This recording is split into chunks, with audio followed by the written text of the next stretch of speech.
Welcome back to this week's edition of Freedom and Prosperity Radio. Find us online at virginiainstitute.org.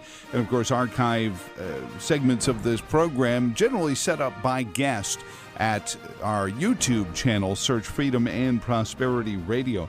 Up next, more opportunities to use the word union on this week's program. Steve Greenhut is on with us. He's resident senior fellow and Western Regional Director for R Street, a great piece he had published in the Orange County Register. If you want to fix policing, then rein in police unions. It even seems, Steve, welcome to the program first and foremost, and thanks for taking some time out with us this week. Sure thing. Glad to be here. I noticed that I think on Sunday, it may have been Monday, some of the rioters in one of the areas, it may have been Chicago now, were actually rioting outside of the Patrolmen's Benevolent Association. And I thought, gee, it only took 4 or 5 weeks of these riots to finally have somebody say, hey, maybe we should riot in front of the police unions rather than the police stations. Is this, finally either running out of other places to riot, or are they actually catching on that some of the problems with law enforcement may have been coming from unions protecting their union members? Well, I guess we all would prefer peaceful protesting in appropriate places, of course. Mostly. But, I'm seeing a shift in the debate. Anyway, I don't know what the protesters or rioters are thinking. I guess none of us would think that. Many of them aren't thinking at all. But I'm seeing a broader discussion of an issue I've been writing about for years. I wrote a book in 2009, subtly titled Plunder, which was about unions, and I had a lot about the police unions. And one of the arguments I make, especially to conservatives who often really get the problem when it comes to teachers' unions, but are less sympathetic when we're discussing police unions. But it's the same dynamic in place. I mean, in the teachers' unions, we all like teachers, appreciate the job they do, but those unions make it virtually impossible to get rid of bad teachers. Truth. So it's the same thing with the police unions. I've covered, for the Orange County Register and the various newspapers I've worked for, different police disciplinary actions and use of force actions, and have found that the unions have so many protections, state-level protections, local collective bargaining protections, that it's virtually impossible to get rid of bad police officers or overly abusive police officers. So we've seen that, many instances of that. And I'm looking at, one federal report from the National Institute of Justice found that as few as 2% of all officers are responsible for 50% of all citizen complaints. So the officer at the center of the George Floyd controversy had 18 previous complaints. And I've seen officers who have just done egregious things and they can't get rid of them. So in the teachers unions, they call it the turkey trot. The school districts can't get rid of the turkeys, so they trot to different school districts. They send them away. And I've seen the same thing in the police unions. The bad apples stay, or if, in the rare instances they're fired, they go off to other police departments and do this, act in the same way that they did in the Bass Police Department. Steve, and I've brought this up just to make sure it's clear. I mean, I have been the victim of false accusations in a business setting, and I was just luckier than all get out that my employer didn't feel obliged to just give in to the threats made by those making the allegations. And ideally, you would hope that a union would understand that as their role, that would be their job, to make sure that everyone gets a fair hearing. But fair hearing versus don't do anything to our members is not the same thing. How did we mission creep from the simple making sure that that justice is done and that an employee doesn't just get railroaded to a point where you would think that the other 98% of all the law enforcement officers would be saying, "Hey, can we get rid of the bad 2%?" Yeah, well, there are a lot of reasons that we reach that. Now, of course, no one's arguing, even those of us who believe unions protect bad officers. We're not saying that officers shouldn't get due process, or we're not saying that any allegation should be should to be the end of the officer's career. But we're talking about protection after protection. Yeah. There's a Peace Officers Bill of Rights we have here in California, which provides all sorts of procedural rights that the average citizen doesn't have. And then the collective bargaining agreements have almost always include, stringent limitations on filing an incident or complaint,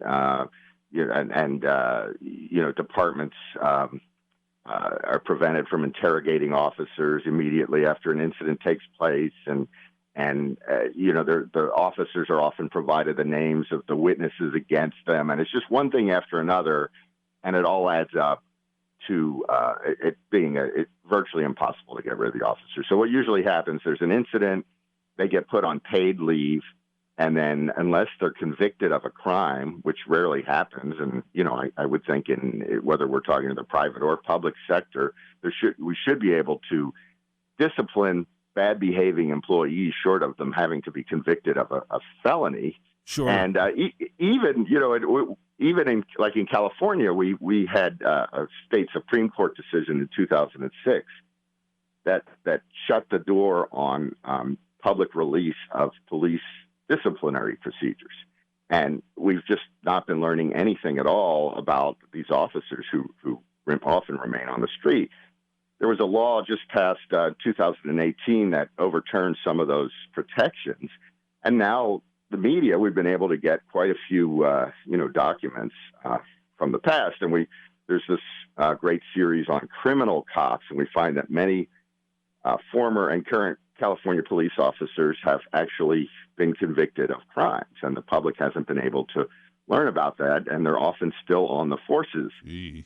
And the state's attorney general, a Democrat, by the way, and the Democrats in California have been the biggest allies of the police unions over the years, has fought, and he lost every court case, but he fought tooth and nail against enforcing, that law. So sunshine is one of the important ways to know what our government officials are doing, and the unions have lobbied heavily and been very successful at clamping down the release of public documents. I mean, if an officer's been convicted of a crime in a court, that's hardly ambiguous. There's right. very little gray area in that.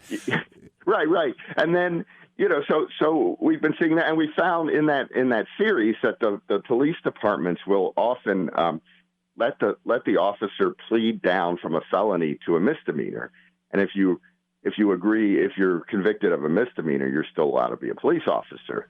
So that gets to another one of the problems here, beyond all the laws, beyond all the union protections, is there's a culture in many police departments of protecting one another to the point of not highlighting officers who may be a danger to the public. And so there's so many levels of protection that police chiefs just keep the police officers on the force.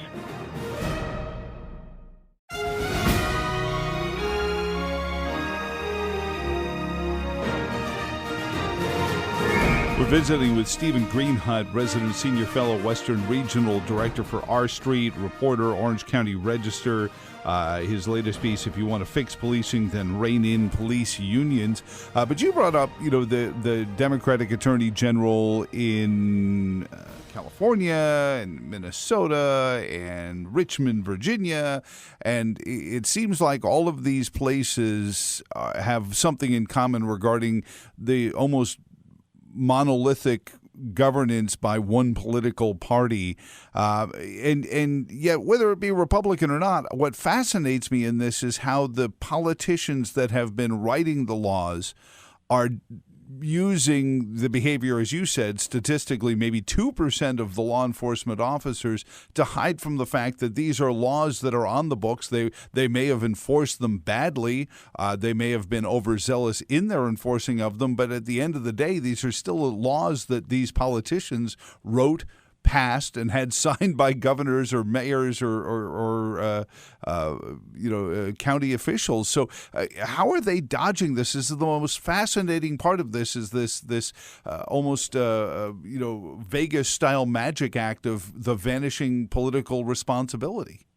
Oh yeah, it's incredible because like Javier Becerra, our Attorney General, who I had mentioned is one of the people who've been resisting the implementation of a duly passed law, had a press conference announcing his police reforms. I mean, it's ridiculous. Kamala Harris, who is being mentioned as a vice presidential candidate, when she was Attorney General of the state, was very close with the unions, and was a far cry from the progressive prosecutor that she tries to present herself as right now. Now, I don't put much of a partisan spin on it simply because, Republican policies haven't been much different, right? So the Republicans support police unions for different reasons. Yeah, I was because told of their belief in law and order. The Democrats support them, because of, their union support. So we end up where it's really regardless of who's in. So if these cities are not, like Minneapolis is arguably a mismanaged city, but had it been controlled by Republicans, I doubt that there would have been any significant difference on this particular policy. Yeah, I was told several weeks ago that the problem with police unions and reform is that Republicans see the word police and Democrats see the word union, and neither want to do anything to be seen as against that word. But yet here we are, and certainly I feel like there's a mischaracterization in some cases of this as a racial versus an economic issue, where I see systemic cronyism, systemic mismanagement of economic opportunity leading to abject poverty, generational on top of generational poverty, which feeds the fire that this has become, Steve. And again, I'd love to say this is a unique scenario. I grew up in New York City in the 70s while the Bronx was burning, and 3/4 of every evening TV newscast was about some other riot somewhere in Brooklyn or Manhattan or the Bronx. So I don't think this is necessarily unique, and those old enough to remember the 60s probably remember similar stuff as well. What do we need to do to fix the economic problems? It seems like it's morning in the Great Society all over again. Well, yeah, there are economic problems, and I always argue, though, that it's fundamentally a policing problem with a racial aspect to it. So, a lot of folks on the left try to make it entirely a racial issue. Now, I covered policing in Orange County, California, which is a, predominantly white and Latino county, where many of the victims of police abuse, and I've covered some stories that are really shocking.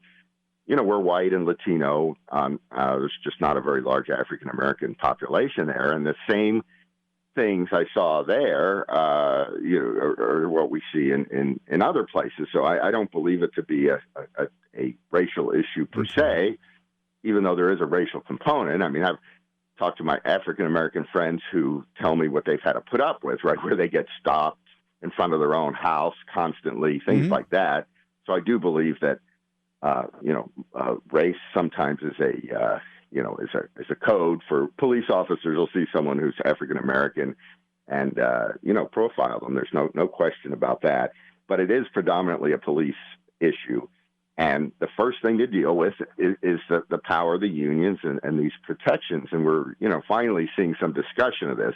But there was a 2019 working paper from the University of Chicago, which looked at Florida, and they found that, here, I'm quoting here, after sheriff's deputies in Florida were allowed to unionize, violent incidents increased by 40%.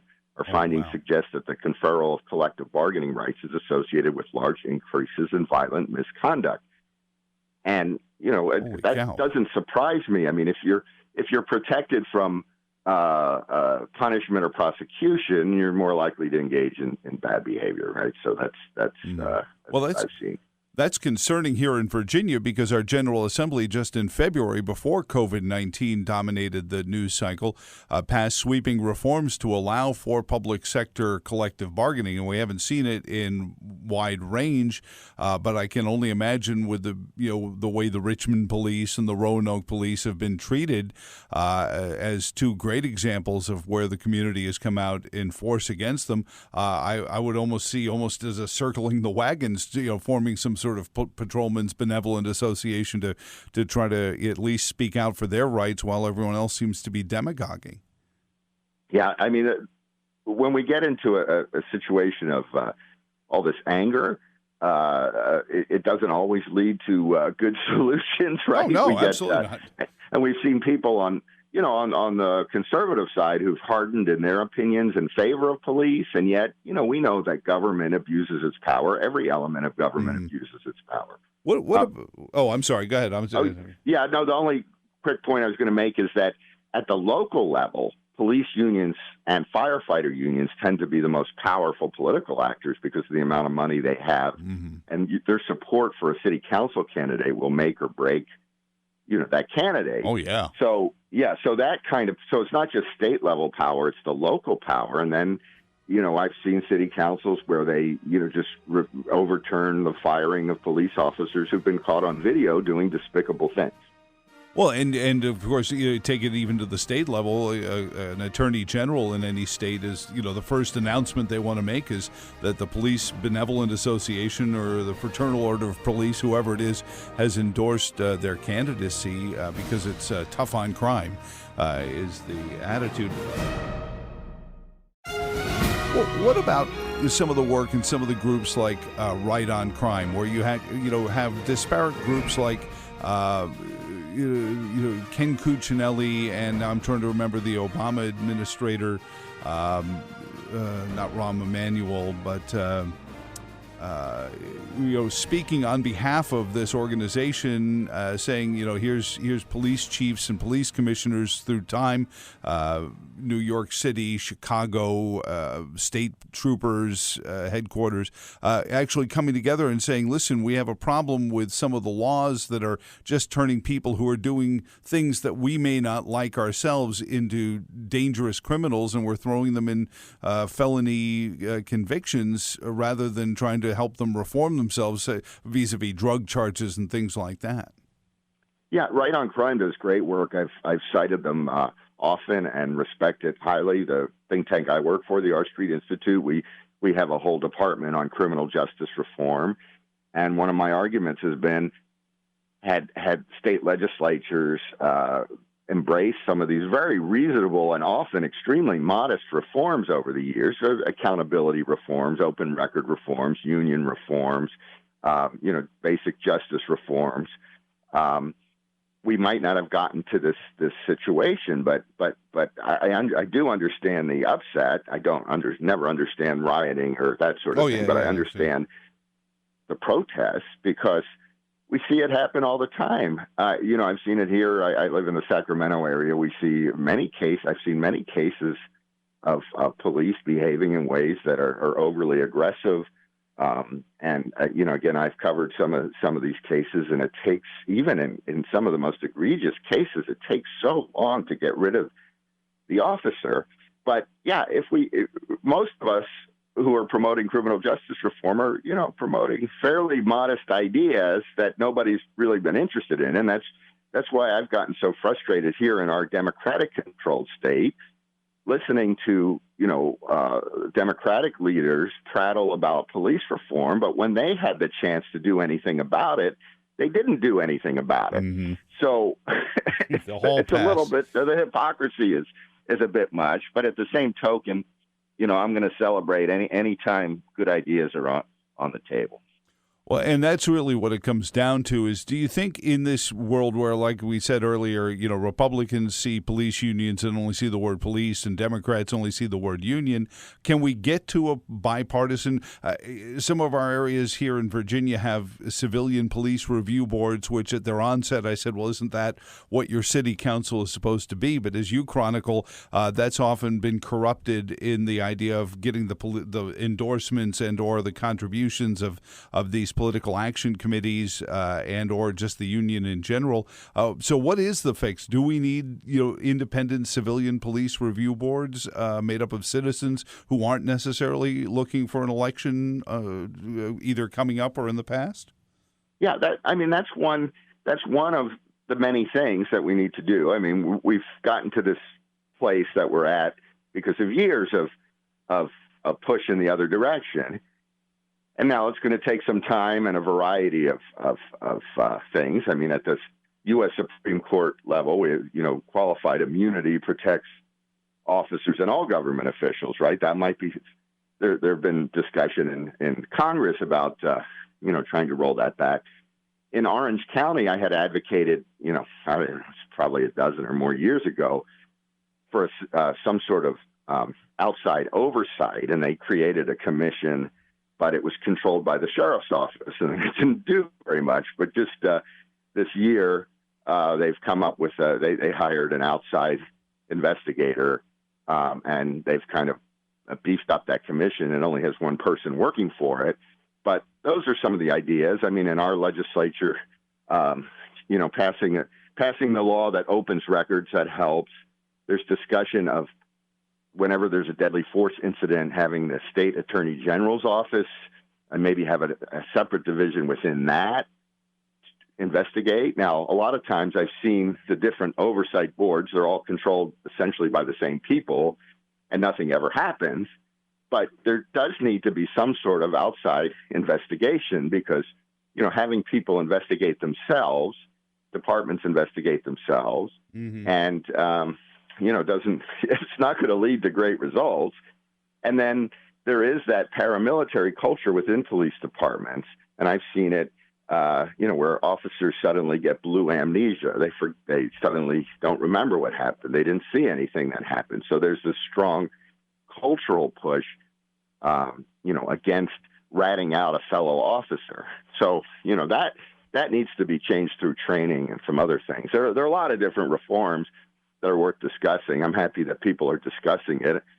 I just wish I wish you could get a rational discussion, but the world doesn't work like think tanks do, right? Well, but I think, that's the problem is everything has become a political discussion. I've said frequently on my local show and on this program that I grow weary from having conversations with people where it seems like I'm at some debate society and somebody's going to be declared a winner and a loser at the end.